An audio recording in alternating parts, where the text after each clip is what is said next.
Oh, ao vivo!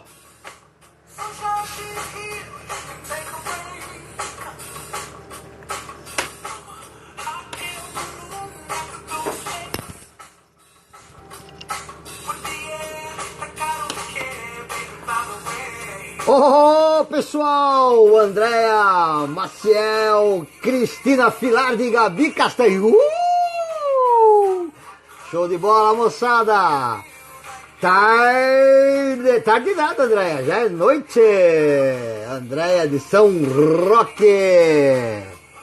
Muito bem, muito bem. Tony, também o Tony, Ana Maria Castan, acenou e recebeu um tchauzinho. Muito bem. E aí, Andréia? Opa, vamos que vamos, bom ter você aqui.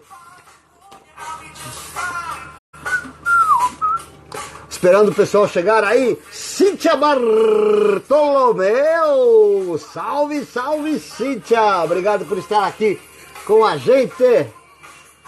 Estúdio Fitness IBT, Paulo Miranda, buenas noites, Paulicho. Uhul. Ah, animada, a ideia é essa daí, Andréia, a ideia é essa, alto astral. Fala, Paul! Ô, Paul, teu vídeo está no YouTube, tá? Ele deu um errinho no final, mas boa parte tá lá, tá? Depois eu te passo o link. Beleza? Muito bem, mais um pouquinho a gente starta, começa a nossa live. Lu Ramos, Vitor Castan entraram. Buenas noites. Ah, Aparecida! Obrigado por estar aqui, querida Ju Capela. Buenas noites. Sou Ronaldo Confecções. E aí? Muito bem. Legal. Muito bem. Carlos, Maria Cíntia, Júlia Junqueira. Legal. Partiu! A nossa live número 9, segunda-feira, 30 de março de 19. Estamos no projeto Confinamento Social, vamos enfrentar juntos. Salve, salve, galerinha dos confinados, confinadas e confinados, boa noite. Estamos iniciando a nossa live número 9, nosso encontro diário, nossa rede de apoio para nós transpassarmos com alegria e com sabedoria e com muito amor esta época, este momento, este tempo de coronavírus. Isabela, Marcos Roberto, muito bem, legal. A nossa ideia aqui com a live é a gente trocar experiências, bater papo. A gente sempre tem um convidado super descolado, como nós temos hoje o Dr. Carlos Rubner. Daqui a pouquinho o Dr. Carlos acabou de entrar, aí está ele. Boa, Carlão. Dr. Carlos Rubner está por aqui. Sinira Paulino. Nossa troca de experiência sempre em alto astral. Bom, primeira coisa, fazer um agradecimento especial para todos vocês que estão aqui, mais uma vez, Lu, Caio, todos que estão nos acompanhando, mais uma vez, na nossa 9ª live, né? Agradecer também, um agradecimento super especial para Mariana Falcato, que ontem a psicóloga Mariana Falcato deu um show de bola aqui, repercutiu bastante, a conversa que a gente teve ontem sobre crianças e rotina dentro desta época de coronavírus. O vídeo da Mariana Falcato, o Instagram deixa ele 24 horas disponível, e eu vou deixar também, eu consigo gravar, como estou gravando o vídeo de hoje, eu consigo gravar e também deixo na minha bio o mesmo vídeo, ele fica até amanhã, até perto das 20 horas. E amanhã aí eu troco e entra o vídeo do Dr. Carlos. Muito bem, então vamos para a nossa... O que temos para hoje? Temos então o nosso convidado, o Dr. Carlos Rubner, que já está sentado na primeira fileira e ele irá falar sobre os cuidados que temos que ter na saúde mental em tempos de coronavírus. E como eu tenho feito diariamente, eu sempre trago, antes de a gente abrir espaço para o nosso convidado, uma reflexão. E hoje eu trouxe uma reflexão que eu gosto muito e eu quero compartilhar com vocês, que é a fábula do louco da aldeia. E o viajante caminhava por trilhas e florestas há mais de uma semana e já era o entardecer e ele avista lá na frente, bem lá na frente, ele avista uma aldeia e ele aperta o passo porque ele não quer dormir mais uma vez na mata. E quando ele estava caminhando, o nosso viajante caminhando, chegando perto da aldeia, eis que ele enxerga, eis que ele visualiza, eis que ele vê num tronco de árvore um alvo com uma flecha fincada bem no centro. E ele fala, uau, este arqueiro tem uma bela de uma pontaria. E o nosso viajante continua caminhando e mais um pouco ele encontra uma outra árvore com um alvo e a flecha fincada no centro do alvo. E quando ele já estava chegando na aldeia, ele encontra uma terceira árvore com, na mesma situação, um alvo e a flecha certeira bem no centro. Ele fica impressionado com aquilo e a primeira coisa que ele faz é entrar na aldeia é perguntar, poxa, quem é esse arqueiro de mira tão certeira, né? E aí ele é informado que não liga para isso não, meu viajante, porque é a coisa do louco da aldeia. Mas um pouco ele vai lá para a estalagem e quer saber quem que é o tal do arqueiro e a pessoa também fala para ele exatamente a mesma coisa, não liga, é o louco da aldeia. E o nosso viajante vai descansar, vai dormir, no outro dia de manhã ele levanta e segue viagem. Quando ele está saindo da aldeia, eis que ele escuta um barulho de uma flecha passando perto dele. E ele vê a seta, a flecha, fincada, recém-fincada num tronco de árvore. E para surpresa dele, não tinha um alvo. E eis que passa ao lado dele uma pessoa com um baldinho de tinta, um pincelzinho, e vai lá na árvore e criteriosamente marca o alvo em volta da seta. Veja, eu gosto muito dessa fábula, porque existem vários aprendizados que a gente pode tirar dela. Mas tem um que eu gosto bastante, que é o seguinte, né? Veja que o louco da aldeia, ele jamais se tornará efetivamente um bom arqueiro, né? Porque ele não se permite errar. Na verdade, ele somente ajusta o alvo dele aonde que ele já enfincou a seta. E por não se permitir errar, não sofrer com os seus erros, ele não aprende, né? E ele deixa de aprender, de se tornar um bom arqueiro, né? Porque, entenda, o erro faz parte do acerto, o erro faz parte do aprendizado. Então, que sejamos dóceis com nós mesmos, sejamos gentis, nos permitamos errar, e por errar e por sofrer a dor do erro, nós tentamos, na próxima vez, ajustar melhor a nossa mira, porque de tanto ajustar a mira e de tanto tentar, a gente vai, com certeza, hora ou outra, acertar bem no alvo. Então, que saibamos aprender. E quando eu falo em aprender, eu falo em conhecimento, e quando eu falo em conhecimento, que rufem os tambores. Atenção! Por que não rufa o tambor?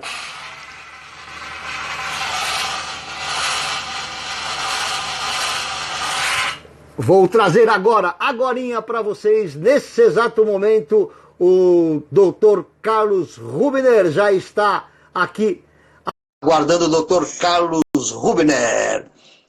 Atenção para Dr. Carlos, aonde está o senhor? Dr. Carlos, ele já está entrando. Bom, enquanto o Dr. Carlos entra, vamos fazer um agradecimento para todos que estão aqui. Thelma, Heloísa, Maria Vicentina, Bruno, Eliane.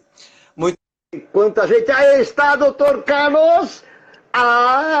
Dr. Carlos Rubner. Uma salva de palmas para Dr. Carlos Rubner.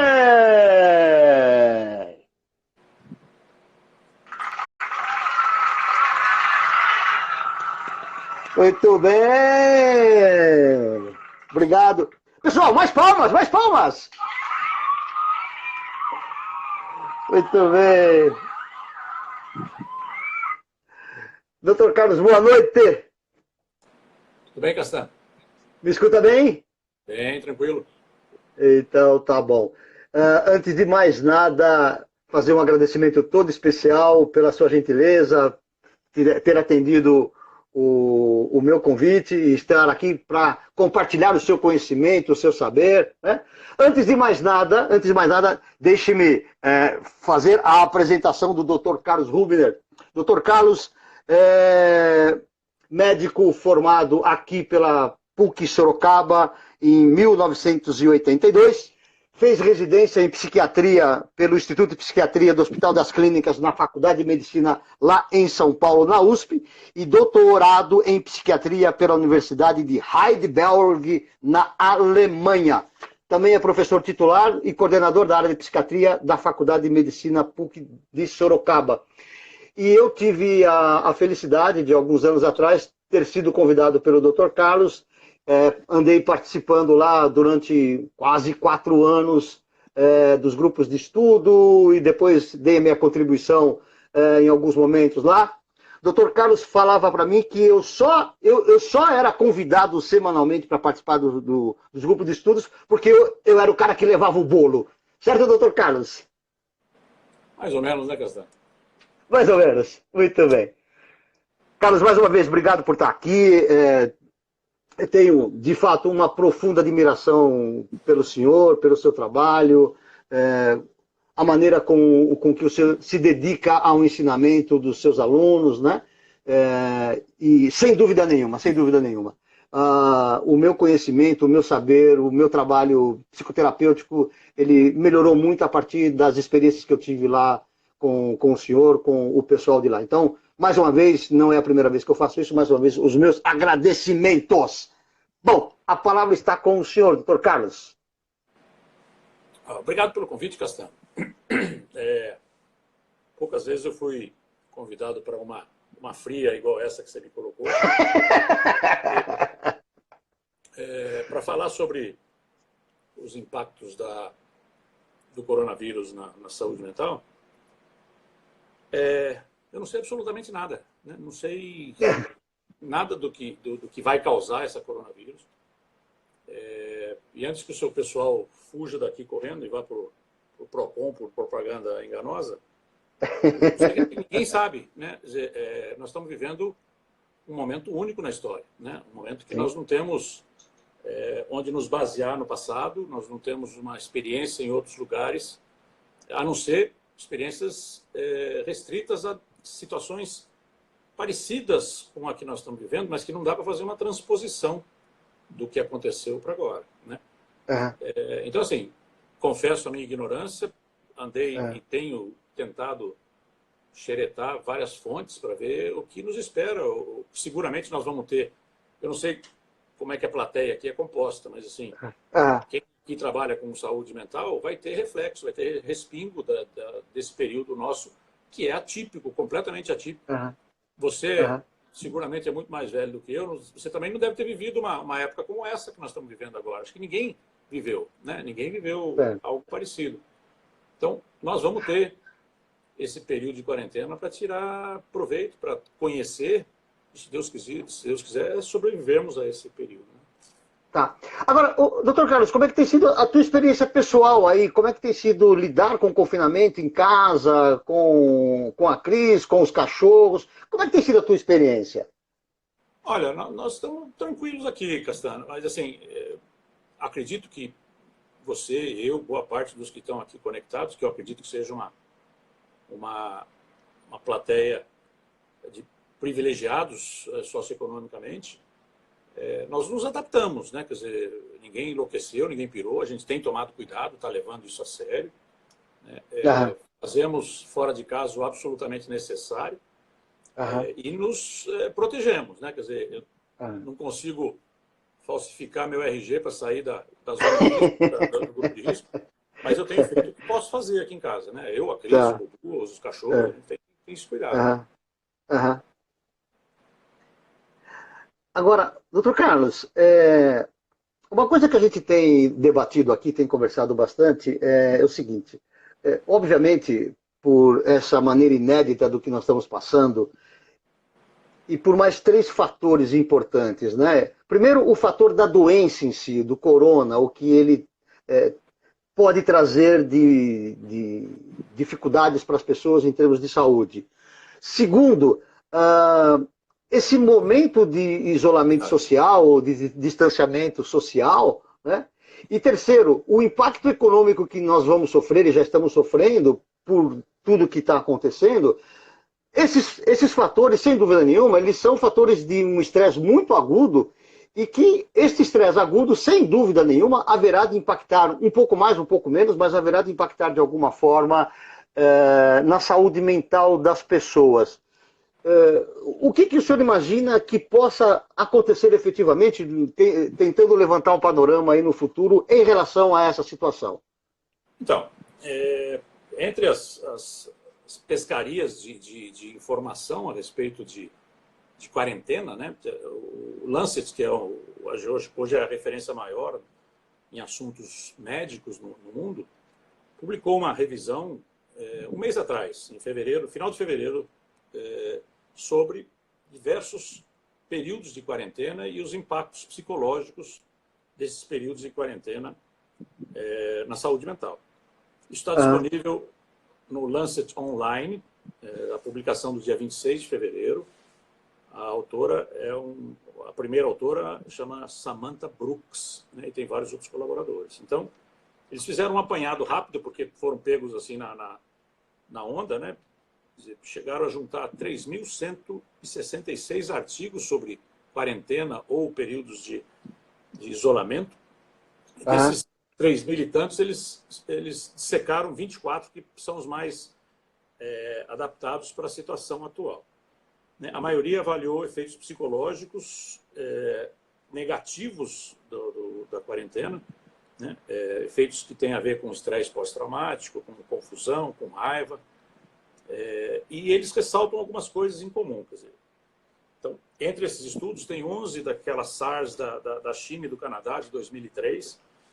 Tem estudos da epidemia de ebola do oeste da África, que pegou o Senegal, a Libéria, em 2014. Tem 3 estudos sobre H1N1, também, que gerou uma quarentena em algumas regiões.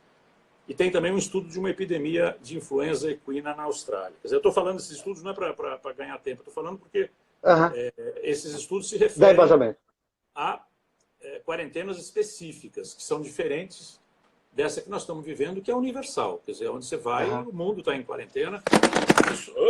Virou aqui. Isso provavelmente vai ter uma evolução diferente, vai ter um jeito diferente de evoluir das outras quarentenas que nós já passamos. Mas, de qualquer jeito, ele ressalta que, em todos os estudos, ficou claro que você tem os efeitos psicológicos durante a quarentena e você vai ter alguns efeitos psicológicos, algumas sequelas pós-quarentena, né?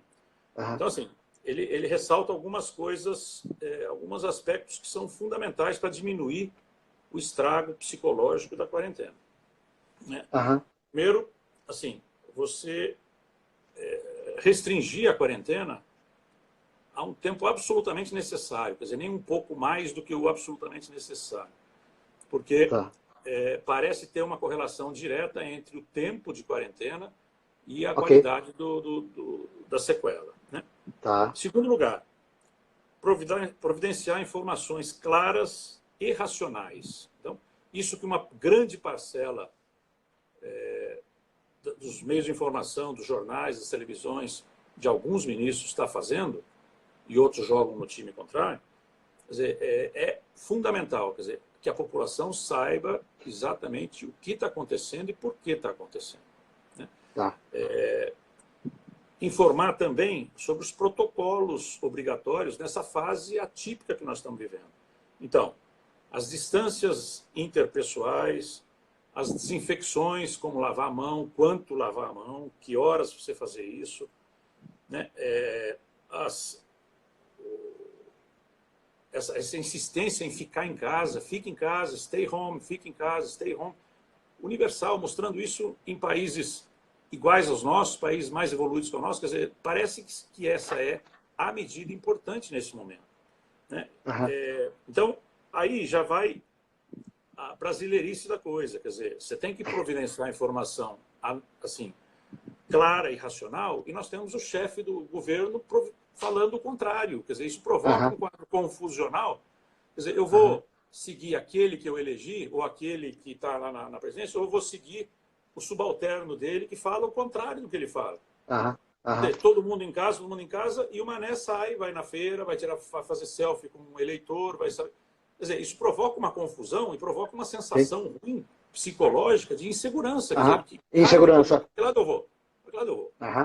Então, além do tempo, além de providenciar informação, além de informar os protocolos, outra orientação importante em todos esses períodos de quarentena é providenciar ou garantir abastecimento, né? O abastecimento tanto de suprimentos como de atenção médica. Quer dizer, os governos estão tentando isso, quer dizer, não deixar essa subsistência básica faltar, né? Quer dizer, se eu tiver uma infecção, eu vou ser atendido.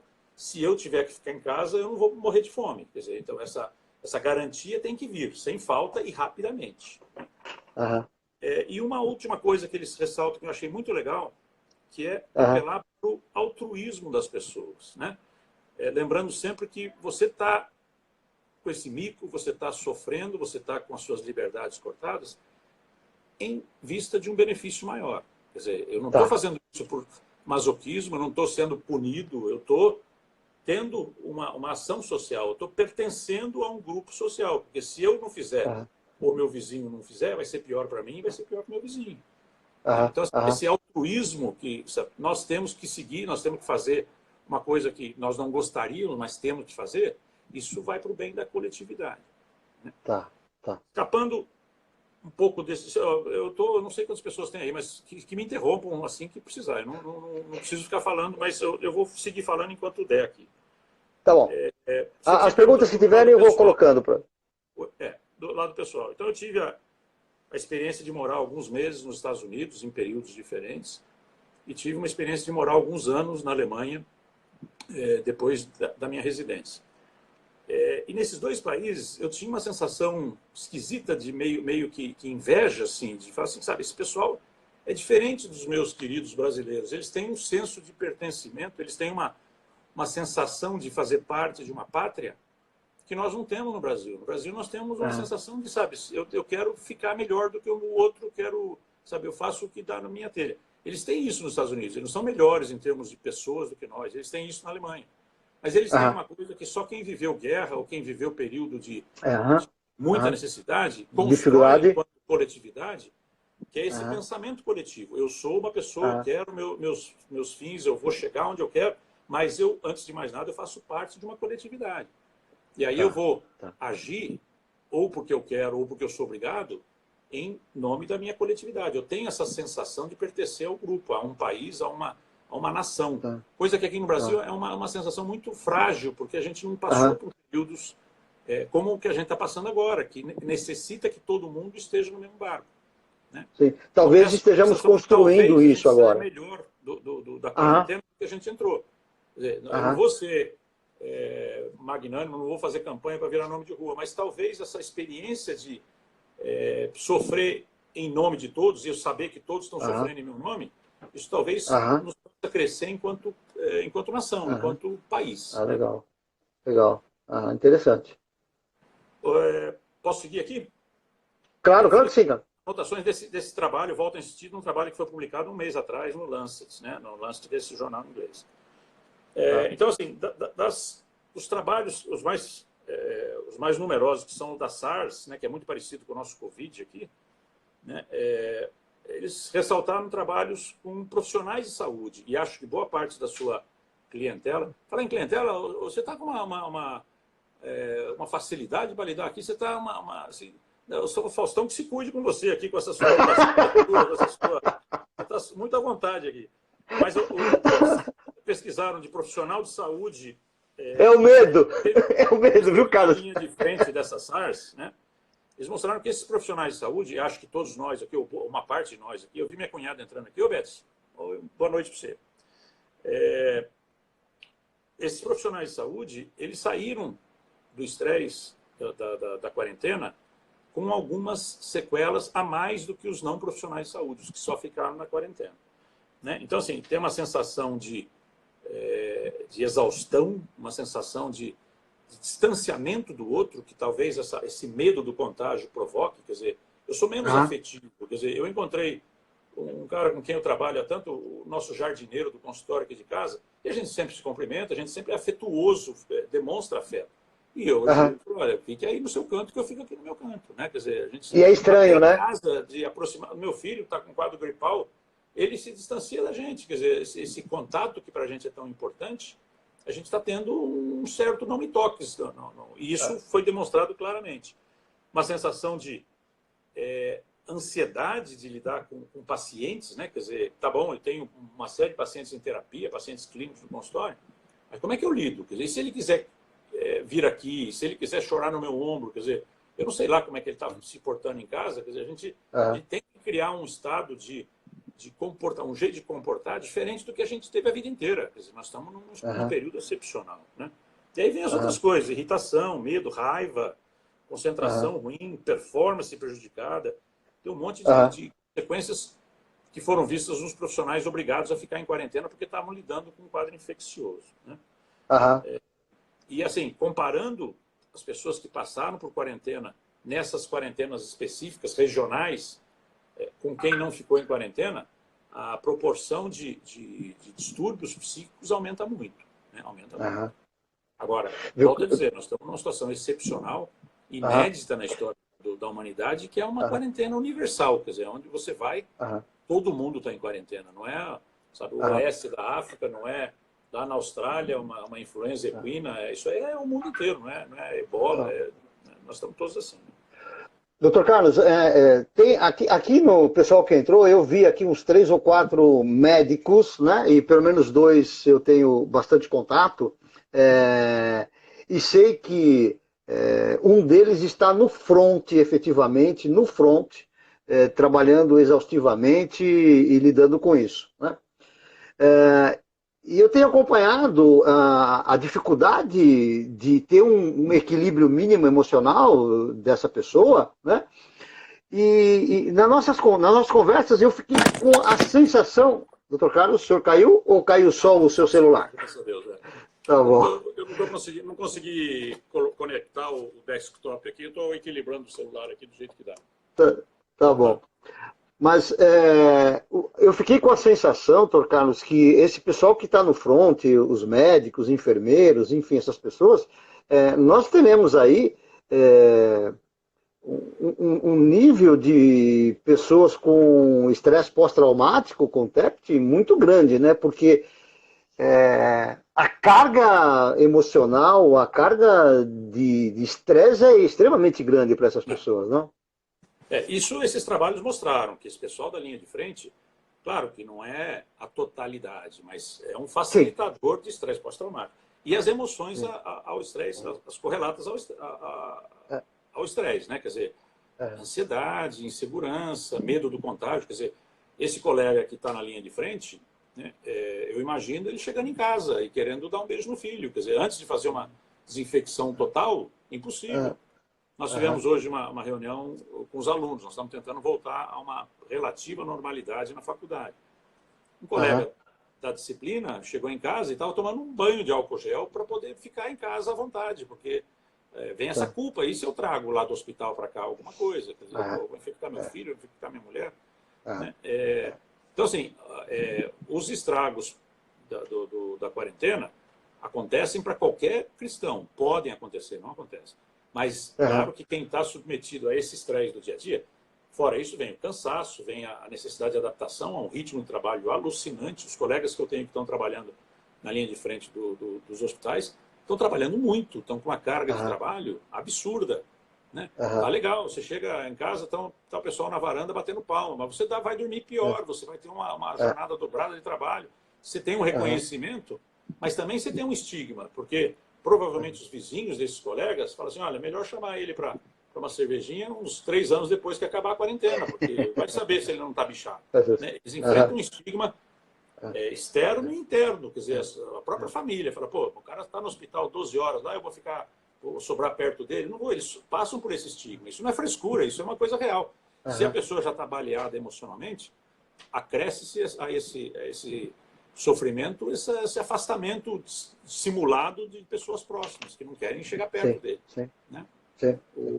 Então, assim, os indivíduos na linha de frente, as crianças confinadas, o distanciamento de entes queridos, quer dizer, eu não posso visitar o meu tio, porque eu não posso visitar meu tio. A minha sogra, desde o começo da quarentena, que é uma pessoa super querida, sabe, eu consigo, de vez em quando, mandar uma lembrancinha para ela, mas não posso chegar perto dela. Por mais que eu goste da minha sogra, não posso chegar perto dela. Né? Então, assim, existe uma mudança, e volto a dizer, é uma mudança obrigatória para todo mundo. Né? E aí vem até uma questão de definição das doenças, Castanho. Isso a gente discutia muito nas nossas discussões de caso lá no regional. Quer dizer, isso aqui quer dizer, se a pessoa tem esse ou aquele sintoma, ela encaixa no diagnóstico de um transtorno de estresse pós-traumático ou num transtorno de ansiedade generalizada. Só que nós temos que ver o seguinte, a nossa curva de distribuição, de média de ansiedade, de sofrimento, mudou para todo mundo. Quer dizer, nós temos que ter outros parâmetros, porque hoje em dia, a pessoa ficar ansiosa, a pessoa dormir mal, a pessoa beber um pouco a mais, nós temos que relativizar isso, porque temos que mudar não é sintoma. essa média para mais alto. Quer dizer, as pessoas estão sofrendo mais numa média. As pessoas estão mais ansiosas na média. Então, o que a gente fazia diagnóstico um mês atrás, nós temos que pensar que será que essa pessoa está realmente numa situação clínica que exige tratamento ou ela está normal? Ela está normal como a maioria das pessoas, porque o conceito de doença também é um conceito estatístico. Quer dizer, se a maioria tem, aquilo não é doença, aquilo é normal. Então, se a maioria tem um estado de ansiedade, de frustração, de insegurança, de medo, de distanciamento do outro, de alteração de sono, muitas vezes alteração de apetite, se isso está adequado ao que a média está apresentando, meus parabéns, você está com tudo isso e está normal, você não está doente, você não precisa tratar. Tá dentro de um padrão aceitável pelo momento, pela circunstância. Da nossa coletividade. Tá. Não sei se o pessoal que está acompanhando, eu estou falando. Eu acho que sim. A Cristina, inclusive, complementou aquilo que você tinha falado, que manter uma rotina hoje é muito importante, né? E a Carol Yanata está longe da gente, doutor Carlos. Carol está lá no Chile, em Santiago. Ela está falando que é muito confuso quando o senhor estava falando lá dos nossos governantes tendo posicionamentos diferentes, né? Aliás, é muito legal fazer uma parte aqui, o ministro Mandetta se apoiando na tecnicidade, né? Não tem nada de político, nada disso aí. É a questão técnica, o que manda é a questão técnica, pouco importa se politicamente vai ser assim ou vai ser assado, né? O Vitor Manuel Castan, sobrenome conhecido aí, meu irmão, esses posicionamentos são conflitantes e são demasiadamente chatos, né? Agora, doutor Carlos, a Organização Mundial da Saúde... Deixa eu interromper você. Isso da colega lá do Chile, do seu irmão, veja bem, nós estamos vivendo num momento em que quem afirmar para você que sabe o que vai acontecer ou a melhor conduta, está mentindo. Nós não temos onde nos basear para ter uma certeza de que tal ou qual comportamento é o ideal. Então, mesmo ministros, mesmo secretários de saúde, mesmo colegas ultra, mega, blaster especialistas, nós estamos lidando com uma situação de incerteza. Quer dizer, quando fechar, quando botar todo mundo em quarentena, quando isolar, fazer o lockdown. Agora, pelo que todo mundo fala, quer dizer, você fez lockdown, é uma medida relativamente simples. Complicado é abrir o lockdown. E na hora que você tem que abrir, que hora você abre? De que forma você abre? Né? Não é abrir a porteira e soltar a boiada, quer dizer, é gradativo. Então, assim, o seu irmão e a colega do Chile, como todo mundo, tem razão. Quer dizer, essa informação conflitante, não tem uma que seja 100% garantido que seja a certa. Nós estamos indo Aham. pelos que a gente acredita que tenham mais embasamento para a coisa, mas, repetindo, nós estamos numa situação inédita da história da humanidade, em que o mundo teve que se isolar, quer dizer, uma coletividade da Aham. outra, um bairro do outro, uma cidade da outra, um país do outro. Isso é inédito. Aham. Isso, nem Aham. você, com a sua longevidade, você já viveu por isso, Cassandra. Não existe esse Aham. negócio. Sem dúvida. Ah, ah. O... Agora, na questão da depressão, o transtorno depressivo maior, né? Há alguns anos a Organização Mundial da Saúde já tinha alertado que quando chegássemos em 2020, depressão seria o segundo maior transtorno disfuncional, impactando em dificuldades, em prejuízos, né? O fato é que nós já estamos em 2020 e eu tenho acompanhado alguns indicativos, indicadores e a doença mais incapacitante hoje é o transtorno depressivo maior. E sem dúvida nenhuma, essa condição também haverá de recrudescer muitas pessoas que têm a predisposição para tal e não têm a condição psíquica para lidar com esse estresse, de se encaminhar, né, para um transtorno depressivo maior, né?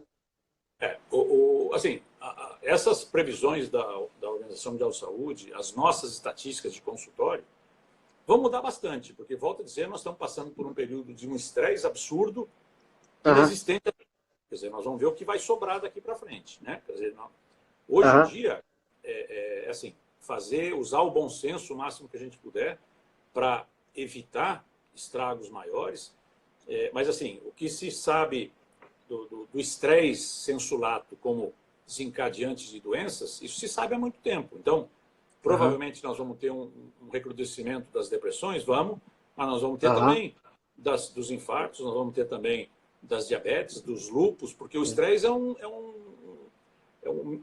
meio comum, assim, é um fator que serve para qualquer doença. Quer dizer, se você tem aham, caspa, nesse período. Nós dois aham. não temos muito, né, Castanho? Nós dois estamos mais ou menos Não, eu protegidos. não, nem na Porque, barba.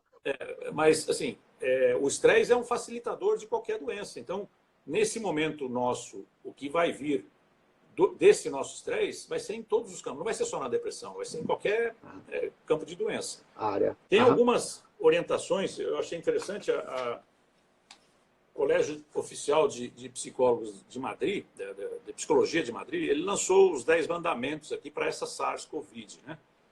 Eu achei aham, interessante. A hora que sobrar uma brechinha, eu vou passar. Bastante interessantes e bem pé no chão, assim, uma coisa bem legal. Que eles lançaram agora, há 10 dias atrás. Né? aham. Se quiser continuar com as perguntas aí, depois eu passo por isso aqui. Não, legal. É legal o senhor falar, porque temos aí psicólogos também, como Mariana Falcato. A Cleusa está falando o A seguinte, conversa da né? Mariana e do Watson, eu acompanhei a conversa da Mariana ontem e revi um pouco hoje para saber o que me esperava. Vi o É, papo do Watson também, muito legais as conversas, muito boas. Parabéns para legal, vocês. legal, legal. A ideia Então, é essa assim, daí, né? o que os 10 mandamentos que o Colégio Oficial de Psicologia de Madrid lançou, nada estratosférico, nada que exija 10 anos de divã ou de grandes interpretações freudianas. Mas eles falam o seguinte: primeiro ponto, compreender a realidade. Quer dizer, não querer dar uma de avestruz, quer dizer, se informar sobre o que está acontecendo. Por que eu estou sendo obrigado a fazer isso? Por que eu não tenho a liberdade de ir no boteco na sexta-feira? O que está acontecendo? Né? Segundo lugar, não inventar moda, quer dizer, fazer o correto, né? Fazer o que me mandam fazer. Não querer nessa hora ser, sabe, o inventor de moda. Tá. Terceiro lugar, planejamento, quer dizer, planeje a nova situação. Né? Nós vamos ter lá na frente uma recomendação sobre criatividade, mas não estou falando em criatividade, estou falando em planejamento. Né? Então, Tá. em conta que a sua vida mudou muito, como eu me adapto a isso da melhor forma?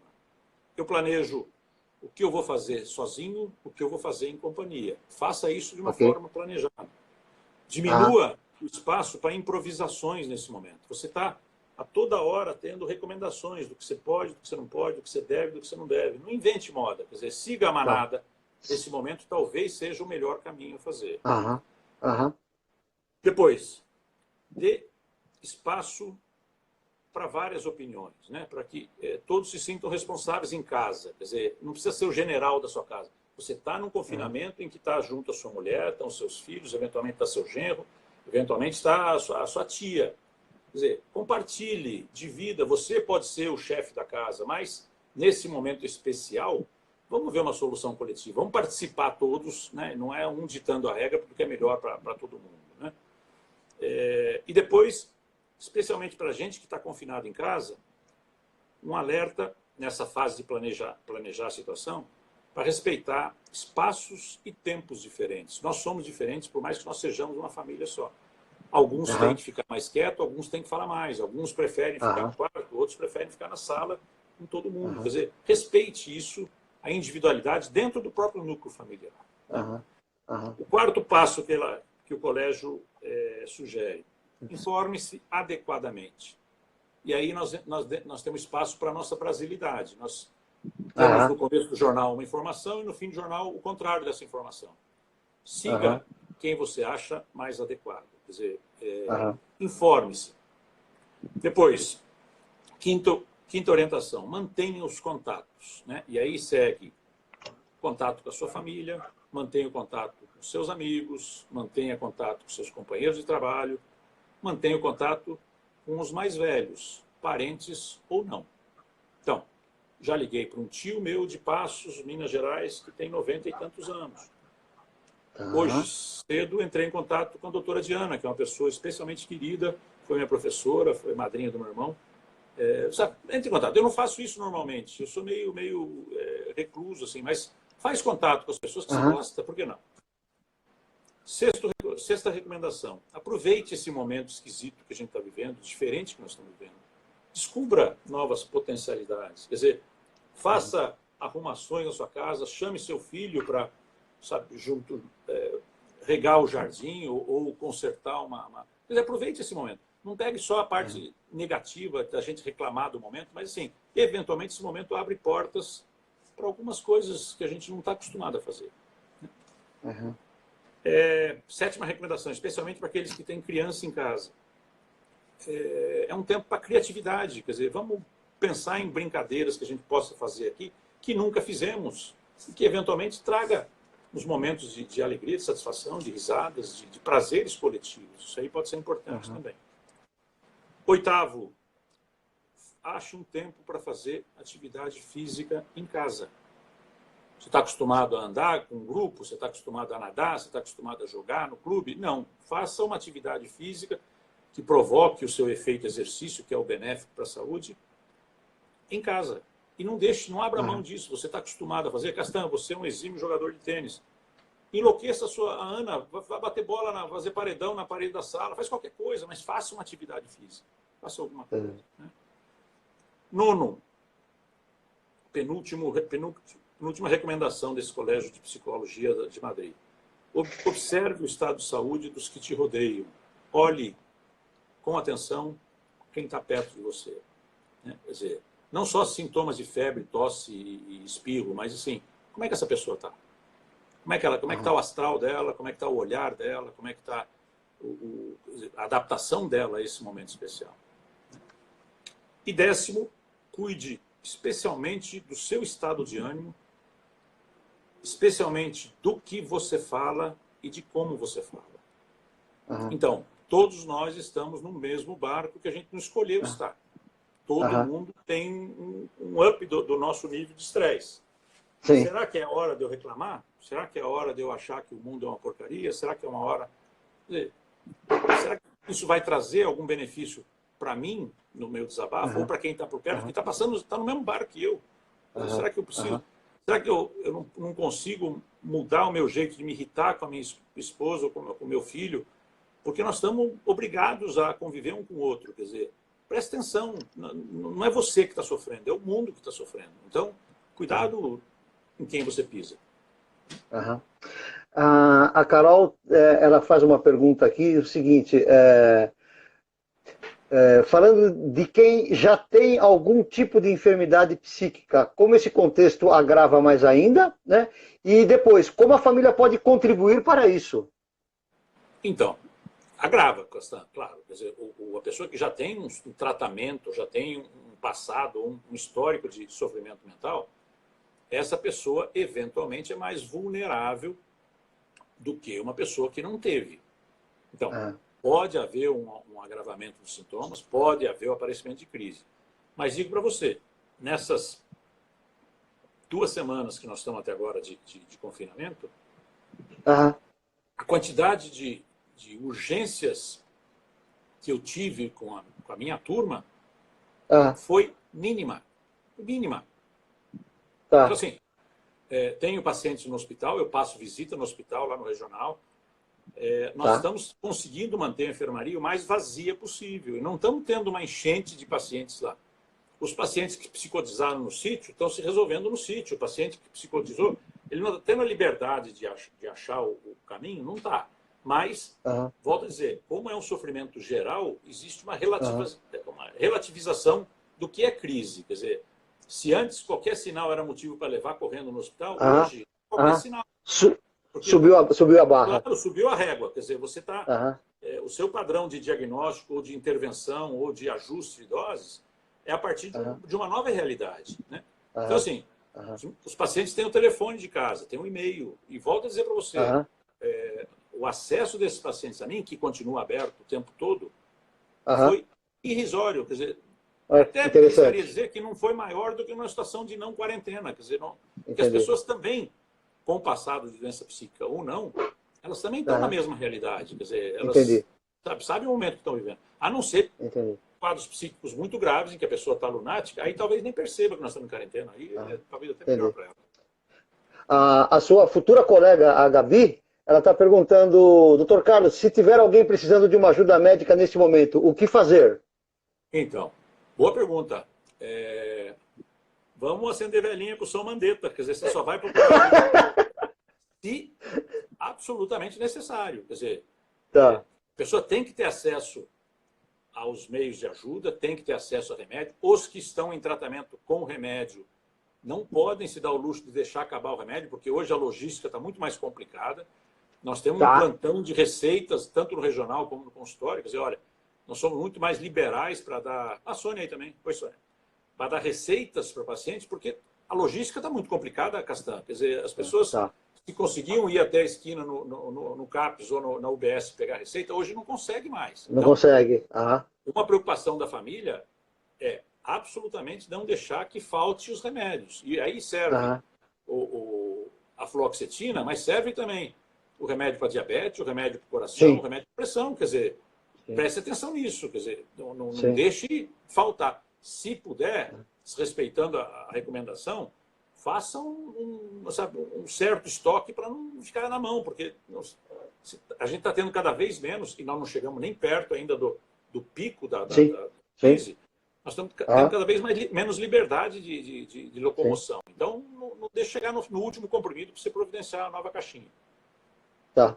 Oi, Gabi. Se Faz antecipe. tempo que eu não escuto de você. Boa sorte aí para você. Ela está aí com você, Castão? Tá na Tá lá em faculdade? cima no quarto. Eu tô aqui no estúdio, no nosso estúdio de gravação aqui, com toda a equipe reunida aqui. Doutor Pegando no Carlos. Projac aí, no Projac.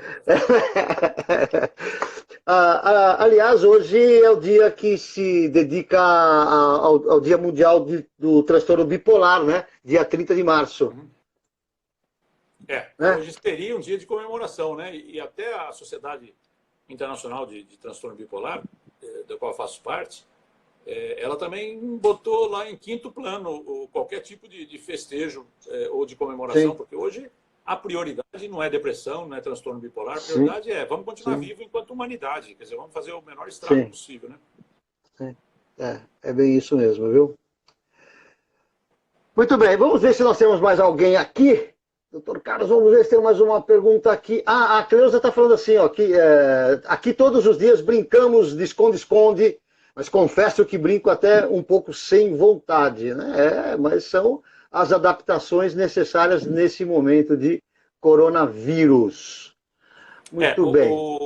nesse balanço, nesse review que fizeram de impactos psicológicos da quarentena, é interessante que eles têm um estudo que vê o impacto psicológico a longo prazo. Então, foi atrás de trabalhadores de saúde, boa parte de nós aqui trabalha com saúde, 3 anos depois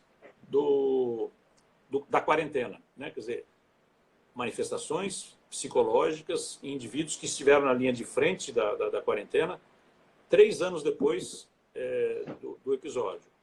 E mostram que uma grande parte assim, fizeram no mesmo hospital, né? Quer dizer, os trabalhadores de saúde daquele hospital.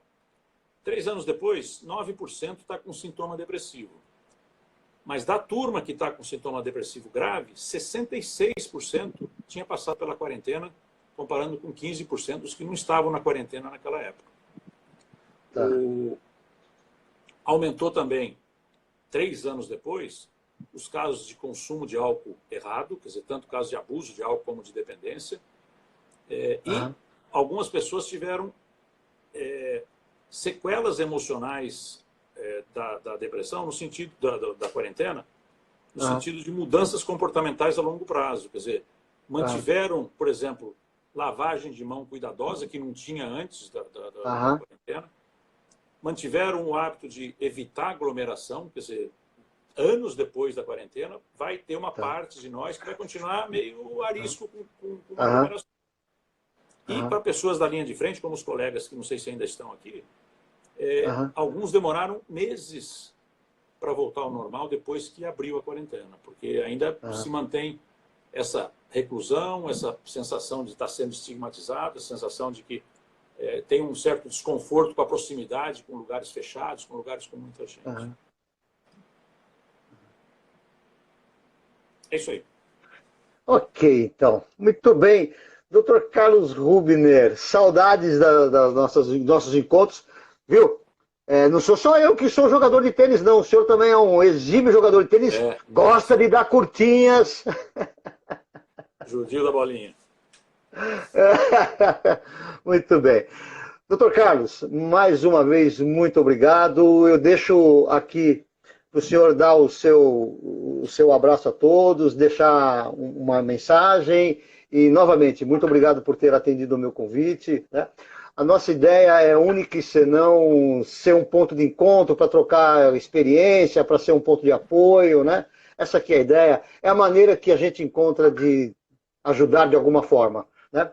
Então fica com o senhor a bola aí, se despeça dos nossos amigos, então. Obrigado, Cassandra, pelo convite. De novo, aqueles que pensarem em procurar o PROCON por propaganda enganosa, a culpa é do Castanço, não tem nada a ver com isso, eu só fui convidado, eu aceitei daqui. Viu? Quando foi que o senhor fez o seu Instagram? Que dia que você fez o seu Instagram? Como é que é? Alô? Que dia foi que o senhor fez o seu Instagram? Ontem à noite, depois que você me convidou, eu não tinha Instagram, nunca tive Instagram. Eu sou jurássico nesse aspecto. Muito bom. Pererequei aqui, deixei para fazer aqui no desktop em cima da hora, não consegui acesso, estou com esse celular ligado aqui. Mas, de novo, vocês que estiveram aqui até agora, muito obrigado pela atenção, pela participação, pelas perguntas. E, usando as recomendações lá das psicólogas de Madrid, não inventem moda, né? Quer dizer, tenham a serenidade, a humildade de se adaptar a essa situação atípica e manter a sua saúde e a saúde dos outros. Quer dizer, nós hoje estamos, talvez pela primeira vez na história do Brasil, tendo que pensar coletivo, tendo que agir coletivo, tendo que largar um pouco isso que a gente valoriza muito, que é a individualidade, de lado e pensar enquanto uma massa de pessoas que nasceu aqui, que mora aqui, que quer que isso aqui dê certo. Quer dizer, participe desse esforço coletivo, mantendo a sua serenidade, sua saúde mental e sua saúde física. Muito obrigado, Cassandra, mais uma vez. Dr. Carlos, mais uma vez, muito obrigado. Um beijo para todos aí. A gente vai se falando. Obrigado, Dr. Carlos. Forte abraço. Falou. Tchau, tchau. Tchau. Bom, para a gente finalizar aqui, eu estou mais compenetrado, porque o Dr. Carlos... Sabe essa história que a gente fala dos influencers, né? Eu tenho influencer e influencer, né? Dr. Carlos é um influencer para mim. Bom, amanhã, pessoal, amanhã a gente tem novamente um encontro, e amanhã nós teremos a presença da doutora Edjane Cinto, nutricionista, falando sobre os cuidados com a alimentação em tempos de corona. Por gentileza, Maria Vicentina, legal, obrigado, meu amor. Então, por gentileza, eu peço para que vocês possam divulgar um pouco os nossos encontros, para a gente ter sempre bastante gente, para a gente poder fazer o que nós estamos fazendo aqui, que é tentar contribuir com todos para que a gente transpasse esse momento de dificuldade, né? E como o Dr. Carlos falou, quiçá nós venhamos desenvolver um sentimento de altruísmo, né? Um sentimento de que o que eu faço não é somente em benefício de uma única pessoa, mas em benefício de uma coletividade. E para a gente finalizar aqui, vou deixar dois pensamentos. Um do Albert Einstein: no meio da dificuldade encontra-se a oportunidade. E tem um pensamento que eu escutei uma vez, se eu não me engano, é de um técnico de basquetebol dos Estados Unidos, que fala o seguinte: em toda adversidade há uma semente de benefício equivalente. Muito bem, pessoal.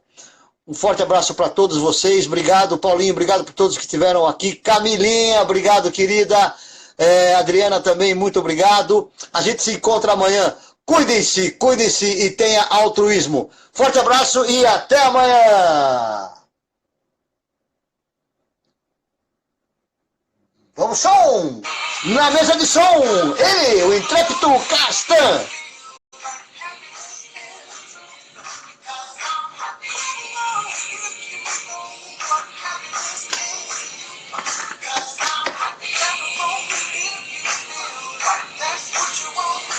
Obrigado, pessoal. Até amanhã. Beijo. Beijo a todos.